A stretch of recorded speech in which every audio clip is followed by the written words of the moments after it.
Welcome back everyone to another video. Today we're going to see how to delete all chat messages quickly on Discord.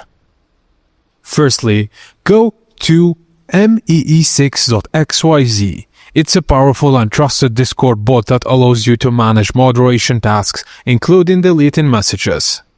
Just click Login with Discord and you'll be redirected to the Discord authorization page to connect your Discord account.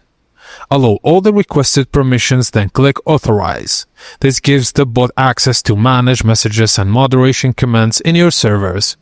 You'll now see a list of your Discord servers. Just find the one that you want to enable message deletion and click Setup. Review the permissions and click Continue, then verify you're a human by clicking I am human and solving quick puzzle.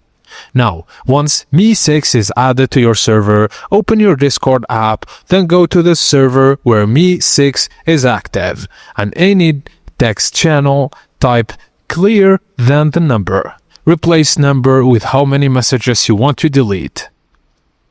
Now, to delete all messages from one user, type clear and the @username. This removes only the message sent by specific user. Just note that you need to manage messages permission to or be a server admin to use this command. And that's it guys, as simple as that. Thank you for watching and please don't forget to like and subscribe for more.